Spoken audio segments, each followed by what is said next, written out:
right, what's good with it, fellas? Today's going to be the first formal episode. I did the 0.5 episode before, but the first formal episode of my road to a 600 bench press. Same as Kirsten's road to a 2-plate bench press. I am not under the impression this is going to be a quick series where it's going to be a couple of videos and done.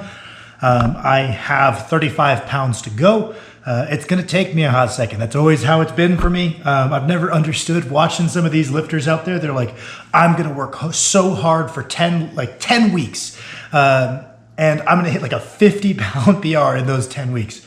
That's not how it's worked for me. My strength has always been built off of building consecutive successful training cycles where just plus 5, plus 5, plus 5, plus 5, plus 10 if I do a really good job.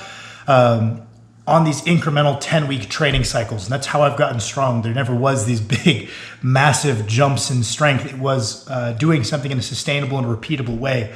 It's interesting to see that like some of the truest genetic freaks out there, it's almost like gather motivation, work unbelievably hard for 10 weeks, and then chill. And then work unbelievably hard for 10 weeks a few months later, and it's like plus 30 each time. So the rate of progression ends up being awesome. But that's never how it's worked for me. That has yet to work. So I figured I would give you guys like a realistic show of how I believe the process of getting strong goes. We're putting down meal 3 here. Just a volume workout on the bench press, early training cycle. We are on week 2. We're doing 4 weeks of just trying to build a lot of volume, grow relevant musculature. Really what I'm looking for is not rep PRs in the 6 to 12 rep range, but total volume PRs at different increments. It's kind of how I like to think about it is the hypertrophy phase, however we want to call that, when we're spanning from 60% all the way up to 75%. I'm concerned with 2 main things. Hitting a lot of total good reps, or 2, I guess that's one thing. A lot of total good reps. I'm not really concerned with rep PRs. I'm not concerned with touching heavy weights. I'm trying to build a lot of volume on really clean reps. I like to establish a very high quality of movement early because it's only going to get worse as it gets heavier usually. So trying to accumulate as many quality reps as I can. When I move into the strength phase, my emphasis shifts from total volume PRs over to maybe some rep PRs. And when I move into the peaking phase, we're kind of looking for ability PRs. Moving singles in that 90 to 95% range, the best and most technical, so not just the fastest, but the most technical and best you've ever moved it. And so that's kind of like my objective shifts a little bit for what I deem to be a successful session. So we're gonna go out there and we're gonna try to put in a good bit of bench volume. I think my weight's 380 today. Not too exciting yet, no 4 plates for me yet, but that's what the percentages dictate. Max just competed yesterday. If you want to go see the videos, I'll probably put them up on here at some point. He did a pro qualifier meet in the USAPL down in Las Vegas, went 9 for 9, squat PR with like 766. Tied his best bench press because Max has been a little bit guilty of having some soft elbows in his bench training, and they finally called him on it. So to match his PB, that was a success. His second moved like shit because he did it pretty badly, having to make that adjustment of over locking the elbows compared to what he's used to. Threw off his bar path. Second looked like dog shit. Garrett Fear was on the commentary saying he didn't think he had a third. Max clutched up, fixed it up a little bit. Got his third, and then his third deadlift was 799, so 800 pounds on the stiff bar for an all-time stiff bar PR, only 4 or 5 pounds off his best deadlift bar pull, and it moved fast. We're gonna do a quick turnaround. There's gonna be a local meet here in Montana in, I wanna say about 7 weeks time, where we're probably gonna try to chip the squat. We're probably going to chip the bench press, and maybe we're going to feel out a little bit higher up on the bench press and try to hit, or sorry, not the bench press, on the deadlift, try to hit an all-time PR. New heaviest pull done on a stiff bar, and Max is starting to get up there. People don't really, I think, appreciate the difference between the stiff bar and the deadlift bar numerically, because it's like, it's pretty stark, especially now they got the kabuki bar. If you look at like the heaviest stiff bar pulls of all time, if you can get up into the mid 8s, you're in that like top 20 all-time range pulls on a stiff bar, if you can, like true mid 8s. So that's something that Max is going to try to do within the next year or so, is try to get up there in terms of all-time heaviest stiff bar pulls. Obviously nowhere near number 1. He's got a long road before he's picking up as much weight as Jesus, but just trying to climb that ladder because he's definitely capable of it. He's a beastly squatter, so his power off the floor is great. The switch from the stiff bar doesn't hurt him too much. As a conventional puller with strong legs, it doesn't take too much off of his pull. So we're trying to climb the rankings there. And then at Winco, they were selling some ghosts for $170 something, so even cheaper than like the bad rock stars there, which is just a gift from the lifting gods, because they say, Sam, Max is getting really strong and doing cool things. You can't just be the worst brother. Refuse to accept it. Bench press 600. That's what they're telling me with these ghosts. So I bought a couple of those for training this week, which is a real treat, because I usually buy caffeine pills from bulk supplements to save money, because they're like 5 cents a pill, if that, and it's 200 milligrams of caffeine, and that's what I really care about. I didn't want to spend a bunch of money on energy drinks, but this was a sign from the lifting gods. Also, I don't know if I already mentioned it in a video, but for some reason, I think people might be excited by this, which kills me. I've been getting comments on my YouTube being like, when are you gonna cut? Since my YouTube started like 7 years ago, I'm 500 videos in. Still have not done the cut that has been aggressively requested of me. I know that's because the YouTube space definitely skews heavier in terms of training for aesthetics, because that appeals to I'd say most people that are getting into lifting are doing so from like an aesthetics perspective, and maybe they branch out from there into dedicated strength training. Not many people are getting their exposure to lifting in like pure strength training. So I get that, and that's a lot of what YouTube is, but god damn, I've been getting a lot of comments for a long time asking me when I'm gonna finally cut. So the plan is to bench press 600. I believe I could do it at my current body weight. I really do. I weigh about 260. Been comfortably maintaining a good bit over a double body weight bench for a long time. I think I benched 400 when I weighed 200. I think I hit 380 at 190. And that was probably when I hit my first double body weight. And I've pushed a good bit numerically above double body weight. And I've kind of maintained that as I've gotten heavier. Feel the need to clarify here, body weight multipliers don't scale linearly across weight classes. A lot of people don't seem to get that, because they'll comment on a heavier lifter, be like, this is only 2 times body weight. Yes, it doesn't scale linearly. By that rationale, the best lifters ever are always going to be the lightest ones, and there's never been a good super.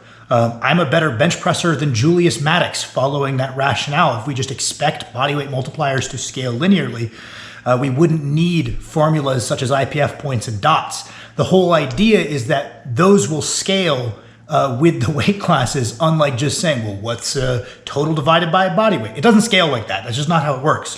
Following that rationale, like, I'm the shit. I'm better than every super heavyweight ever. I think numerically, I'm a better squatter than Jesus. I'm a better bench presser than Julius. I'm a better deadlifter than Eddie Hall if we go off of body weight multipliers, but obviously they're far, far, far better than I, because it doesn't scale like that. So that's been a kind of progress that I've been making, is I got my way up to that 2.25 or whatever the hell times body weight bench press, and as I've gained, I've managed to maintain that relative strength. I believe I could push up to 600 pounds at 260. It would just be a longer time span. And I would like to do it in a shorter time span, because I would like to then, after I bench press 600, flex that on the internet and then switch over to primarily focusing on my overhead strength, which actually matters for my sport, which is strongman. I'm just doing a very, very unproductive side quest at this point, because I want to just say I bench press 600. And I'm damn dedicated to it. So that's the plan. I want to get that out of the way a little quicker. So we're going to push the body weight up, which has always been a struggle for me, but I think I can do it. I weigh 260. Heaviest I've ever weighed in morning weight was like 267, 266 range. I would like to push to a true morning weight of like 275 pounds. And if I can gain 15 pounds, the time scale we're looking at for that 600 bench press is going to be cut down substantially. Every time I've ever gained weight, it has immediately showed up in my bench press. It's probably the lift that just pushing my body weight up shows in most directly. I know Freaky D has always been a big advocate for that. If you want your bench press to go up, gaining weight's probably the easiest way to do so. So to shorten down that time frame, we're going to try to push the body weight up. I'm going to do my damnedest to do it in clean food. If I need to include some higher calorie density stuff, it's not my preferred method. I feel like my health goes to shit and I feel like shit by pushing anything other than high quantities of clean food. But if I have to, I will. I will hopefully bench press 600 pounds, and then I will do my first and maybe only dedicated cut ever. Shouldn't be too long, but I haven't done it before. I figure I'm going to have a transition period of getting my mobility back, establishing good motor patterns as an overhead athlete. So that'd be a good opportunity to drop back down and get my conditioning back up for strongman, because the kind of condition and physicality I have to build to hit a big bench press single isn't the same as the kind of package that would be good for strongman. So I kind of have a little bit of a, probably 2-month window after whenever it is that I get it, that I think pushing my conditioning up, working on my motor pattern, trying to become a little bit more of a technical overhead athlete. I don't need to be pushing my calories. I could do my first ever little drop down in weight. And my plan is I'll get a bunch of thumbnails on the 2 days that I'm actually lean-ish. Save those so that my videos get way more views, because nobody cares about fat fellows lifting weights, as I have learned. So that's my plan. So first ever cut. People might care about that for some reason. Also, massive ups to Paris, aka Mr. Bald Omni-Man, for putting me onto Tactics Ogre Reborn.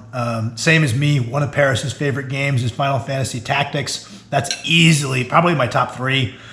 Top 5 minimum, probably my top 3 games of all time, made by the same people. Very similar game. I didn't know it existed. Paris put me onto it, so that has been my evening entertainment after I finish my coaching and my lifting for the day. So thank you, Paris. I'm trying to think. If I had to go top 3, I'm thinking Final Fantasy Tactics. Legend of Zelda Wind Waker. Halo 3. Those are my top 3. Unless I'm forgetting something.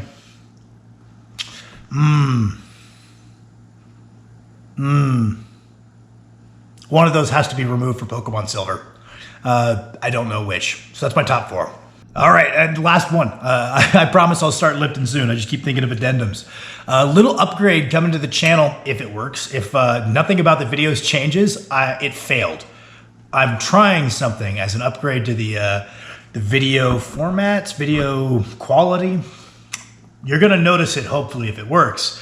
Starting, I think it gets here tomorrow or Wednesday, depending on how late in the day it gets here. We'll see. Mystery awaits. Very exciting. Okay, what is going on there, fellas? We're going to do a voiceover because we got a bunch of mundane training footage that I figured you guys would not want to sit through without some extra information or entertainment or something or other. Did my usual dynamics warm-ups, 20 wrist circles, 20 elbow circles, 20 arm swings, 20 shoulder circles each way, some twists, and then just some hip swings. Some pretty standard stuff to get the body moving.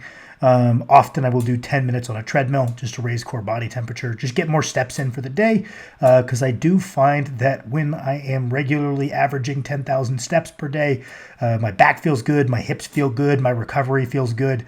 Just that extra movement, that extra little base of work capacity, I think really shows up in my lifting, and most of all, it just shows up in my back not being tight all the time. To spend that much time just walking, taking the hips through like that gait cycle, and actively firing the glutes and stretching the hip flexors. It's good shit. So I usually will warm up with that to get in some extra steps for the day. Because I work from home, I have to kind of manually inflate my steps by pairing a walk with each of my meals, which our dog Ode really likes. But working up here on the bench, my goal is to do enough work to be prepared for the working sets. No more, no less. I don't want to pre-exhaust myself, but at the same time, I don't want to be underwarm by the time I take my first working set. So we're up to 335 here. Take it for a couple of reps.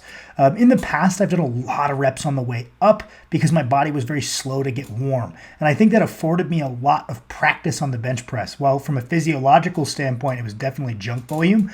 From a technique perspective, you could call it greasing the groove, right? Because those are kind of two sides of the same coin. One might call it, depending on what lens you're looking through, one person might call that junk volume and the other might tell you you're greasing the groove. So doing a lot of reps on the way up on the bench press is something I did for a very, very long time because I was trying to avoid getting hurt. kind of make sure I was fully warmed up, and I would take the bar for 50, like 95 pounds for 20 to 30, one plate for 20, taper down the reps as I go up from there, take relatively small jumps, and let me get a lot more lifetime bench press reps that I do think it had some positive impacts.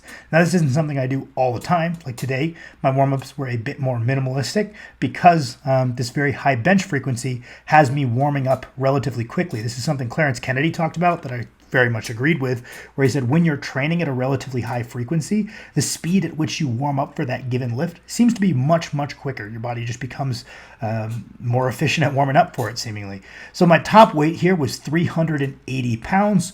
Like I mentioned in the intro type of thing, my goal is to build as many quality reps as I can. And a lot of people are going to tell me, Sam, why are you racking it so early? These are bitch sets. And it's like, the next rep would have had breakdown. Would it have still moved fast? Yes, but it would be a deviation from the kind of technique I know is going to carry over to heavy weights. I would rather accumulate volume via more sets than push these sets to the point where I'm practicing shit reps. I took the final set here for 11. I believe I did 4 working sets at 380. I got 8, 8, 9, and then 11 here. And you'll notice I did a little double bounce off the chest on that 11th rep, which is why I racked it, because I fudged that a little bit. Not so good. Then I moved on to these dead stop triceps from the floor. Nothing magical about these. Somebody asked me why these dead stop rather than something else. I just like them. I like that it's consistent. I like that it makes me not use a variable amount of like upper arm movement. Whenever we're doing like a tricep motion where we're taking the bar rather than to our chin or to our nose or to our eyes, to our forehead, but we're taking it behind the head, our humerus is moving, which is good because when our humerus is in that elevated position, it places a greater stretch on the long head, which is super cool. The problem is that it creates the ability to kind of create some momentum with the lats. So it's kind of hard to numerically tell sometimes when you're getting better at these, if your triceps are getting stronger or whether you're using a little bit more momentum. And I find that I can very much standardize that upper arm motion when I do them dead stop. Nothing magical about these. My tricep motions, just generally, as long as I'm taking my triceps through a relatively full range of motion, I'll kind of swap them out when I get bored. I'm just trying to log about 10 working sets every single week on some kind of elbow extension, taking my sets reasonably close to failure. Today I did 8, 8, 10 with 145 pounds, which felt pretty good. Probably going to stay at 145 pounds next session as well to keep building up some volume. Nothing super precise there. Just trying to put in that number of difficult sets, and the progression should follow the work. Nothing really magical there. And then we moved on to a quick lower body workout because my main priorities in training right now are hitting that 600-pound bench press. So I can try to beat Max. He's trying to get to 500. I'm trying to get to 600. We're seeing who does it first. Benching has always come a little easier to me. And I want to have a supreme victory over Max because he's so goddamn good. It means a lot to me to be able to keep up on something. So that will be my moral victory because the big fella is squatting a good bit more than me nowadays, and I'm upset about it. So I need to cope and win something. So we're working hard on the bench press. As always, I'm chipping away hard on the deadlift because, again, I'm pulling out all of my dirty older brother tricks. I'm using pound plates, straps, a deadlift bar, but I'm beating that boy to 880. I'm going to try at least. So my main 2 priorities in training right now are checking off that 600 bench so I can move on to an overhead-centric program and chipping away my deadlift because the deadlift is to strongman what the back squat is to weightlifting. It's kind of the foundation upon which everything is built. Even the events that aren't deadlift, even though deadlift is contested at every show, unlike the squat and weightlifting, it also carries over to goddamn everything in strongman. It's a very posterior dominant sport. With my squats, I'm also doing these seated calf raises with a 10 count weighted stretch at the end, which is something I like to throw in there anytime I'm doing calves. A, because I think it's probably valuable from a hypertrophy perspective, blah, blah, blah. But B, because it's a good way to keep my ankles flexible without having to do like dedicated stretching. It's kind of built into the routine. And I found that loaded stretching is particularly effective. Because my main priorities right now in my training are my bench press and my deadlift, the squat's kind of on the back burner, but I don't want to not do it because A, it's very helpful in driving up my deadlift, so I should keep it in there. And B, I don't want to be pissed off that I'm horrible at it when it becomes a higher priority, because chasing down some big front squats and back squats is something I absolutely got to do at some point. I don't want to be just a bench press deadlift guy. I want to be strong all around. So I'm doing enough in the background in terms of my squatting work to kind of have a long running base building phase. So that way when squats become a priority, I'm actually in a pretty good spot to get rolling towards heavy weights. I don't have to build up from scratch. Nothing too crazy today. I believe this Yukon bar is 52 pounds. So my working sets are 3 plates, so about 322. I think I did like 9, 9, 10. Nothing too hard. Like I said, they're on the back burner, but my goal is to do enough to gradually widen the base, widen the base, widen the base, so I can pleasantly surprise myself when I actually start pushing these, when that comes up in the rotation of priorities, when I start to get really embarrassed about my squat. You'll notice I'm using a weird grip here. The reason I'm using a Yukon bar, for anyone that might ask, is because of my inability to do a real front rack. I've been having big issues with passing out of the front squats for a long time. And it's largely due to the bar sitting in the wrong spot because I can't do a real front rack. I found that with the Yukon bar, just the different shape of bar lets me put the weight where I'm supposed to with a straight bar, so it lessens my issues of passing out. It also makes this front squat slightly easier, I'm not going to lie to you guys, because the bar can't roll. I've done 550 on a straight bar, so I'm pretty happy with that. It's not terrible. But the main thing is stopping myself from passing out. I'd be more than happy. I think the benefit of it not rolling is it's a challenge, unique challenge of the exercise that I don't want to get away from, but I'm tired of going nap time with like 500 sitting on my chest. It's been rather dicey because I don't want to do it with the catches up because I don't want to bend my bar. Doing a unique grip here with like the straps in the middle. Again, just trying to put my arm in an externally rotated position, more like what a real front rack would do. General rule of thumb is if you can front rack, I highly recommend it. The cross grip, I know the big strong guys are doing it, but in my opinion, it is definitely the inferior way to front squat. And if they could do a front rack, they probably would. I lost my ability to front rack. I hope to get it back. Don't be like me. Use it so you don't lose it. Thank you guys for watching. Here's some holds.